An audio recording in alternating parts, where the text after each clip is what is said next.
ಕರ್ತನಿಗೆ ಶುಭಗಳು, ನಿಮ್ಮೆಲ್ಲರಿಗೆ ಶುಭಗಳು. ಚೆನ್ನಾಗಿದ್ದೀರಪ್ಪ? ದೇವರ ಮಾತು ಮುತ್ತಿನಂಥದ್ದು. ಯೇಸು ಕ್ರಿಸ್ತನು ಪರಿಶುದ್ಧನು ನಮ್ಮೆಲ್ಲರಿಗೆ ಪರಿಶುದ್ಧವಾಗಿ ಜೀವಿಸಬೇಕೆಂದು ಸಾಮರ್ಥ್ಯ ಕೊಟ್ಟಿದ್ದಾನೆ, ಶಕ್ತಿ ಕೊಟ್ಟಿದ್ದಾನೆ. ಪವಿತ್ರಾತ್ಮನು ನಿಮ್ಮ ಮೇಲೆ ಬರುವಾಗ ನೀವು ಶಕ್ತಿ ಹೊಂದುವಿರಿ. ದೇವರ ಕೃಪೆ ನಮಗೆ ಆವರಿಸಿದೆ. ದೇವರ ಸನ್ನಿಧಿಯಲ್ಲಿ ನಾವು ಬಲಗೊಳ್ಳಬೇಕು, ಸ್ಥಿರಗೊಳ್ಳಬೇಕು, ಸಿದ್ಧಗೊಳ್ಳಬೇಕು. ದೇವರ ಪ್ರೀತಿಯಿಂದ ನಮ್ಮನ್ನು ಕೃಪೆಯಿಂದ ಕೃಪೆಗೆ ಕರ್ಕೊಂಡೋಗೋಕ್ಕೆ ಕಿರೀಟವು ನಮಗೆ ಕೊಡಬೇಕೆ ತಲೆ ಮೇಲಿಂದ ಕಿರೀಟವು ನಮಗೆ ಇಡಬೇಕು ಅಂತ ದೇವರ ಆಲೋಚನವಾಗಿದೆ. ಯೆಜ್ಕೇಲನ ಗ್ರಂಥದಲ್ಲಿ ಯೆಜ್ಕೇಲನು ಪ್ರವಾದಿಯಾಗಿ ಮಾರ್ಪಡಿಸಿದನು. ದೇವರು ಆರಿಸಿಕೊಂಡ್ರು ಏನು ಅಂತ? ಪ್ರವಾದಿಯಾಗಿ, ಪ್ರವಕ್ತನಾಗಿ. ಈಗ ದೇವದರ್ಶನ ಉಂಟಾಯಿತು. ಆತ್ಮ ದೇವರ ಪ್ರೀತಿಯಿಂದ ನಮ್ಮನ್ನು ಬಲಗೊಳಿಸಿ ಯೆಜ್ಕೇಲನ ಗ್ರಂಥದಲ್ಲಿ ಕೆರೆಬ ನದಿ ಹತ್ತಿರ ಸೆರೆಯಾಗಿ ವಾಸಿಸುತ್ತಿದ್ದ ಯೆಹೂದ್ಯರ ಮಧ್ಯದಲ್ಲಿ ನಾನು ಸೇರಿ ಕೊಂಡಾಗ 30ನೇ ವರ್ಷದ 4ನೆಯ ತಿಂಗಳು 5ನೆಯ ದಿನದಲ್ಲಿ ಆಕಾಶವು ಒಡೆದೊಡನೆ ದೇವದರ್ಶನ ಉಂಟಾಯಿತು. ಕೆರೆಬ ನದಿ ಹತ್ತಿರ ಸೆರೆಯಾಗಿ ನೆಬೂಕದ್ನೆಚ್ಚರ್ ಕರ್ಕೊಂಡು ಹೋಗಿದ್ದಾನೆ. ಯೆರೂಸಲೇಮನ್ನು ಬೆಂಕಿಯಿಂದ ಸುಟ್ಟಾಕ್ಬಿಟ್ಟಿದ್ದಾರೆ. ಯೆರೂಸಲೇಮನ್ನು ನೆಬೂಕದ್ನೆಚ್ಚರ್ ಸೆರೆಗೆ ಹಾಕ್ಬಿಟ್ಟಿದ್ದಾನೆ. ಬೆಂಕಿಯಿಂದ ಆ ಬಾಗಿಲುಗಳು, ಪರಿಶುದ್ಧವಾದ ಆಲಯವು, ಮಂದಿರವು ಸುಟ್ಟಾಕಿದ್ದಾರೆ. ಈಗ ಯೆಜ್ಕೇಲನಿಗೆ ದರ್ಶನ ಬಂದಿದೆ. ಕೆರೆಬ ನದಿ ಹತ್ತಿರ ಸರಿಯಾಗಿ ಇದ್ದಾನೆ. ಅದರಲ್ಲಿ ಅವರ ಜೊತೆಯಲ್ಲಿ ಯೆರೆಮೀಯ ಇದ್ದಾನೆ, ಇನ್ನು ಯೆಶಾಯ, ಇಂತಹ ಪ್ರವಕ್ತಗಳು ಇನ್ನೂ ಬಹಳ ಜನ ಇದ್ದಾರೆ. ಇವರು ದರ್ಶನ ನೋಡೋದಕ್ಕೆ ಬಂದಾಗ ಕೆರೆಬ ನದಿ ಹತ್ತಿರ ಬೂಜಿ ಮಗನಾದ ಯೆಜ್ಕೇಲನು ಯಾಜಕನು. ಈ ಯಾಜಕನು ಯೆಹೋವನ ಹಸ್ತಸ್ಪರ್ಶದಿಂದ ಪರವಶನಾದ. ಆತ್ಮನನ್ನು ನೋಡಬೇಕು ಅಂತ ದೇವರು ಕಣ್ಣನ್ನು ಎತ್ತಿ ಯೆಹೋವನ ಹಸ್ತಸ್ಪರ್ಶದಿಂದ ಪರವಶನಾದ. ಈಗ ನಾನು ನೋಡಿದನು,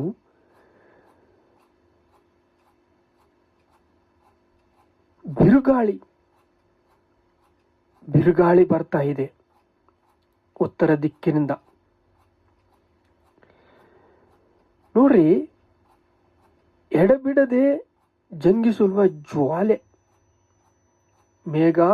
ಮಹಾಮೇಘವು ಕಾಣಿಸಿತು. ಅದರ ಸುತ್ತಲೂ ಮಿಂಚು ಹೊಳೆಯಿತು. ಅದರ ನಡುವೆ ಜ್ವಾಲಾ ಮಧ್ಯೆ ಸುವರ್ಣ ಕಾಂತಿಯಿಂದಿರುವ ಉಂಟಾಯಿತು. ಅದರ ಮಧ್ಯದೊಳಗಿಂದ 4 ಜೀವಿಗಳು ಆಕಾರ ಬಂದವು. ಅವುಗಳ ರೂಪವು ಮನುಷ್ಯ ರೂಪ ಅಂದಾಯಿತು. 4 ರೂಪಗಳಿದ್ದವು. ಇನ್ನೊಂದು ಮನುಷ್ಯನ ಮುಖ ಒಂದೊಂದಿತ್ತು. 4 ರೆಕ್ಕೆಗಳಿದ್ದವು.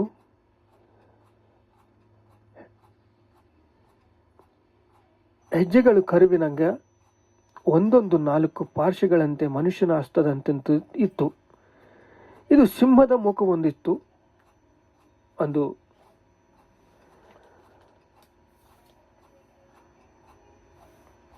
ಸಿಂಹವು ಮುಖ ಒಂದೊಂದಿತ್ತು. ಮನುಷ್ಯನ ಬಲಗಡೆ ಮುಖವು ಸಿಂಹದಂತೆ ಇತ್ತು. ಗರುಡ ಪಕ್ಷಿ ಮುಖ ಒಂದೊಂದಿತ್ತು. ಮೇಲ್ಗಡೆ ಪ್ರತ್ಯಕ್ಷವಾಯಿತು. ರೆಕ್ಕೆಗಳು ಒಂದು ಚಕ್ರದವಾಗಿ ಆತ್ಮ ನಡೆಸ್ತಾ ಇದೆ. ಇದು ದೇವರ ಮಹಿಮೆ. ಯೆಜ್ಕೇಲ ಪ್ರವಕ್ತ ನೋಡಿದ. ಗರುಡ ಪಕ್ಷಿ, ಸಿಂಹపు ಮುಖವು, ಮನುಷ್ಯನ ಮುಖನು, 4 ಜೀವಿಗಳು. ಈ 4 ಜೀವಿಗಳಲ್ಲಿ ದೇವರ ದರ್ಶನವನ್ನು ನೋಡ್ತಾ ಇದ್ದಾನೆ ಯೆಜ್ಕೇಲ. ಈಗ ನಾವು ಕ್ರಿಸ್ತನ ಸ್ವಾರೂಪ್ಯಕ್ಕೆ ಬಂದಿದ್ದೇವೆ. 5ನೇ ಅಧ್ಯಾಯ ಪ್ರಕಟಣೆ ಗಂಧ 10ನೇ ವಚನ ನೋಡಿದರೆ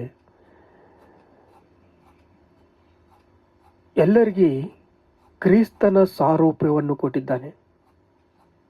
ಯೇಸು ಕ್ರಿಸ್ತನ ನಂಬಿ ದೀಕ್ಷಾಸ್ಥಾನವನ್ನು ತೆಗೆದುಕೊಂಡವರಿಗೆ ರಕ್ಷಣೆ ಸಿಕ್ಕಿತು. ಈ ರಕ್ಷಣೆ ಮುಖಾಂತರ ಎಲ್ಲರೂ ಯೇಸು ಕ್ರಿಸ್ತನ ರೂಪಾಂತರವಾಗಿ ಚೆಂದಿದ್ದಾರೆ. ಈ 5:10ನೇ ವಚನದಲ್ಲಿ ಏನು ಹೇಳುತ್ತೆ ಅಂದರೆ, ಎಲ್ಲರೂ ಎರಡು ಕಣ್ಣುಗಳು, ಒಂದು ಕಣ್ಣು ಯಾಜಕನು, ಇನ್ನೊಂದು ಕಣ್ಣು ರಾಜನಾಗಿ ದೇವರು ನಮ್ಮನ್ನು ರೂಪಿಸಿದ್ದಾನೆ. ನಾವು ಮಾರ್ಪಡಿಸಿದ್ದೀವಿ. ಈಗ ನಿನ್ನೂ ಮಾರ್ಪಡಿಸಿಲ್ಲ, ನಾನು ಪಾಪಕ್ಕೆ ದಾಸನು, ಸೈತಾನನಿಗೆ ದಾಸನಂದರೆ ನಿನ್ನ ಹಣೆ ಬರ ನಾವೇನು ಮಾಡ್ತೀವಿ? ದೇವರು ಹೇಳ್ತಾ ಇದ್ದಾರೆ, ಎಲ್ಲರಿಗೆ ಸುವಾರ್ಥ ಹಂಚಿರಿ, ಎಲ್ಲರಿಗೆ ಸುವಾರ್ಥ ಹಂಚಿ ಎಲ್ಲರಿಗೆ ಕ್ರಿಸ್ತ ಸ್ವರೂಪಕ್ಕೆ ಬರ್ರಿ ಅಂತ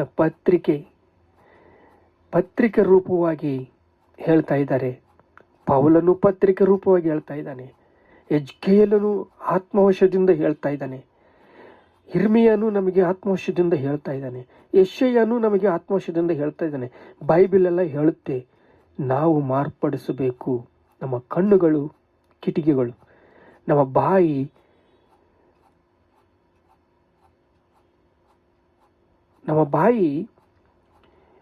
ನಮ್ಮ ಹೃದಯವು, ನಮ್ಮ ಕಾಲುಗಳು, ನಮ್ಮ ಕೈಗಳು, ಇದು ಒಂದು ಆತ್ಮಸ್ವರೂಪವಾದ ನಮಗೆ ದೇವರು ಮಾರ್ಪಡಿಸಿರುವಂಥ ಕ್ರಿಸ್ತನ ಸ್ವರೂಪದಲ್ಲಿ ಮಾರ್ಪಡಿಸುವಂಥ ಒಂದು ಕೃಪೆ. ದೇವರ ಸ್ವರೂಪದಲ್ಲಿ ನಾವು ಮಾರ್ಪಡಿಸಬೇಕು. ಒಬ್ಬರು ಯಾರನ್ನಾಗಿ ಮಾಡಿದ್ದಾನೆ? ಯಾಜಕರನ್ನಾಗಿ. ಇನ್ನೊಬ್ಬರು ರಾಜರನ್ನಾಗಿ ಮಾಡಿದ್ದಾನೆ. ಸುವರ್ಣ ಕಾಂತಿಯಿಂದ ಉಂಟಾಯಿತು. ಅದು ಮಹಿಮೆಯಿಂದ ಕಾಣಿಸ್ತಾ ಇದೆ ಎಜ್ಕೇಲನಿಗೆ. ನೀವು ಹೇಗಿರ್ಬೇಕೀಗ? ಕ್ರಿಸ್ತನ ಸಮಸ್ತವು ಕ್ರಿಸ್ತನ ಸ್ವರೂಪದಲ್ಲಿ ಇಟ್ಟಿದ್ದಾನೆ. ಕ್ರಿಸ್ತನಿಗೆ ದಾಸರಾಗಿ, ದೇವರಿಗೆ ದಾಸರಾಗಿ. ಯಾರಾದರೂ ಕ್ರಿಸ್ತನಲ್ಲಿದ್ದರೆ ನೂತನ ಸೃಷ್ಟಿ ನೀನು. ಈಗ ನೀನು ನೂತನ ಸೃಷ್ಟಿಯಾದರೆ ಯೆಹೋವನ ಹಸ್ತಸ್ಪರ್ಶದಿಂದ ಪರವಶನಾಗಬೇಕು. ಆತ್ಮವಶವನ್ನಾಗಿ ನೀನು ಇರಬೇಕು. ಆತ್ಮವಶನಾಗಿದ್ದರೆ ನಿನ್ನ ಮನೆ ಹೆಂಗಿರಬೇಕು? ಮೋಶೆ ಮನೆ ಎಲ್ಲದರಲ್ಲಿ ನಂಬಿಕಸ್ತನಂತೆ. ಯೇಸು ಕ್ರಿಸ್ತನು ಅದಕ್ಕಂತ ದೊಡ್ಡವನಂತಂದು ಅಲ್ಲಿ ಹೇಳ್ತಾ ಇದೆ. ಅಬ್ರಿ ಬರೆದ ಪತ್ರಿಕೆ 3ನೇ ಅಧ್ಯಾಯ ಓದಿದ್ರೆ ನಿಮಗೆ ಗೊತ್ತಾಗುತ್ತೆ. ಮೋಶೆ ಮನೆಯಲ್ಲಿದ್ದರಲ್ಲಿ ನಂಬಿಕಸ್ತನು, ಅದಕ್ಕಿಂತ ಬಹು ನಂಬಿಕಸ್ತನು ಯೇಸು ಕ್ರಿಸ್ತನು. ಯೇಸು ಕ್ರಿಸ್ತನು ಮನೆಯಾಗಿ ನಾವು ಮಾರ್ಪಡಿಸಬೇಕು. ನಮ್ಮ ಹೃದಯವು ದೇವರ ವಾಕ್ಯವು ತುಂಬಿರಬೇಕು. ನಮ್ಮ ಕಿಟಿಕಿಗಳು ಸಮಾಧಾನ, ಶಾಂತಿ, ದಯೆ, ಕೃಪೆ, ತಾಳ್ಮೆ ಇವೆಲ್ಲ ಒಂದು ಕಿಟಿಕಿಗಳಾಗಿ ನಾವು, ನಮ್ಮ ನಿವಾಸ ಯಾವುದು? ಪವಿತ್ರಾತ್ಮನಿಗೆ ನಮ್ಮ ನಿವಾಸ. ನಮ್ಮ ಹೃದಯದಲ್ಲಿ ಯಾರು ವಾಸ ಮಾಡ್ತಾ ಇದ್ದಾರೆ? ಪವಿತ್ರಾತ್ಮನು ವಾಸ ಮಾಡ್ತಾ ಇದ್ದಾನೆ. ಕ್ರಿಸ್ತ ಸ್ವರೂಪನಾಗಿ ನೀನು ಬರಬೇಕು. ಎಲ್ಲರಿಗೆ ಸುವಾರ್ತೆ ಹಂಚಬೇಕು. ಎಲ್ಲರೂ ಕ್ರಿಸ್ತ ಸ್ವರೂಪದಲ್ಲಿ ಮಾರ್ಪಡಿಸಬೇಕು. ಪರಲೋಕಕ್ಕೆ ಹೋಗಬೇಕು. ಒಳ್ಳೇದು ಮಾಡಬೇಕು, ಒಳ್ಳೆಯದಾಗಿ ಹೋಗ್ಬೇಕು. ಇದು ಸುವಾರ್ತೆ. ಇದು ದೇವರ ಸ್ವರೂಪದಲ್ಲಿ ಬರುವಂಥ ಮುಂದಿನ ನಾನುಡಿ. ಇದು ಮುಂದಿನ ನಾನುಡಿ ಏನಂದರೆ, ದೇವರ ಸ್ವರೂಪದಲ್ಲಿ ನೀವು ಬರಬೇಕು. ಬಂದಾಗ ಕ್ರಿಸ್ತನಿಂದ ಮಾರ್ಪಡಿಸಿ ಪರಲೋಕಕ್ಕೆ ಹೋಗಬೇಕು. ಪರಲೋಕ ಭಾಗ್ಯವು ನಿಮಗೆ ಬೇಕು. ಪರಲೋಕದಿಂದ ನೀವು ಮಹಿಮೆಯಿಂದ ಇನ್ನೂ ಮಹಿಮೆಗೆ ನೀವು ನೋಡಬೇಕು. ದೇವರ ಪ್ರೀತಿ ನೀವು ಕಾಣಬೇಕು. ನಿಮ್ಮ ನಿವಾಸ ಯಾವುದು? ಪರಲೋಕ ನಿವಾಸ. ಏಕೆ? ಇದು ಸತ್ತರೆ ನಾವು ಮಣ್ಣಾಗುತ್ತೀವಿ, ಗೊತ್ತಲ್ಲ? ನೀವು ಸತ್ತ ಮೇಲೆ ನೀವು ಮಣ್ಣಾಗ್ತೀರ. ಆದರೆ ನಿಮ್ಮ ಆತ್ಮ ದೇವರ ಸನ್ನಿಧಿಯಲ್ಲಿ ಯುಗ ಯುಗಗಳು ಇರುತ್ತದೆ ಅಂತಂದು ನೀವು ತಿಳಿಬೇಕು. ನೀವು ನಿಮ್ಮ ಪಾಪಗಳು ಯೇಸು ಕ್ರಿಸ್ತ ರಕ್ತದಿಂದ ಮಾರ್ಪಡಿಸಿದೆ. ಪಶ್ಚಾತ್ತಾಪದಿಂದ ನೀವು ಮಾರ್ಪಡಿಸಿದಾಗ, ನೀವು ಹೊಸ ಮನಸ್ಸನ್ನು ಹೊಂದಿದಾಗ, ಹೊಸ ರೂಪವನ್ನು ನಿಮಗೆ ಬಂದಾಗ, ಹೊಸ ಕೃಪೆ ನಿಮಗೆ ಬಂದಾಗ ಕೃಪೆ ನಮ್ಮನ್ನು ಆವರಿಸಿದಾಗ, ಯಜ್ಕೇಲನು ಕೆರೂಬ ನದಿ ಹತ್ತಿರ ದಾಸರಾಗಿ, ಬಂದಿಯಾಗಿ, ಸೆರೆಯಾಗಿ ಅಲ್ಲಿದ್ದಾಗ ಮೇಘವು ನೋಡ್ರಿ, ಎಡಬಿಡದೆ ಜಂಗಿಸುವ ಜ್ವಾಲೆಯಿಂದ ಮಹಾಮೇಘವು ಕಾಣಿಸಿತು. ದರ್ಶನ ನೋಡಿದ ಆ ದರ್ಶನದಲ್ಲಿ ಕ್ರಿಸ್ತನ ಸ್ವರೂಪದಲ್ಲಿ ನೀವು ಬರಬೇಕು.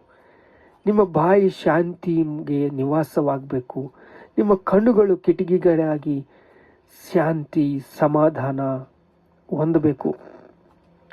ನಿಮ್ಮ ಮನೆ ದಯೆ ಕರುಣೆ ಇಂಥ ತುಂಬಿಕೊಂಡಿರಬೇಕು.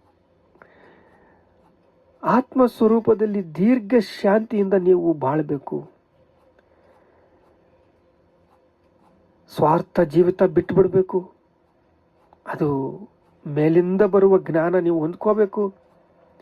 ದೇವರ ಕೃಪೆಯಿಂದ ನೀವು ಬಾಳ್ಕೊಳ್ಬೇಕು. ಯೇಸು ಕ್ರಿಸ್ತನ ಸ್ವರೂಪದಲ್ಲಿ ನೀವು ಮಾರ್ಪಡಿಸಬೇಕು. ಪ್ರಾರ್ಥನೆ ಮಾಡಿಕೊಳ್ಳೋ ತಂದೆ, ನಿಮಗೆ ಸ್ತೋತ್ರ ಸ್ತೋತ್ರ ಸ್ತೋತ್ರ ಸ್ತೋತ್ರ, ಕೋಟಿ ಕೋಟಿ ಸ್ತೋತ್ರ ತಂದೆ. ನಿಮಗೆ ಸ್ತೋತ್ರಪ್ಪ. ನಮ್ಮನ್ನು ಬಲಗೊಳಿಸಿದೆ, ಅಸ್ಥಿರಗೊಳಿಸಿದೆ, ಸಿದ್ಧಗೊಳಿಸಿದೆ. ನಿಮಗೆ ಸ್ತೋತ್ರ, ಘನತೆ, ಮಹಿಮೆ, ಪ್ರಭಾವಗಳು ನಿಮಗೆ ಚೆಲ್ಲಿಸ್ತಾ ಇದ್ದೇವೆ ತಂದೆ. ಆಮೇನ್.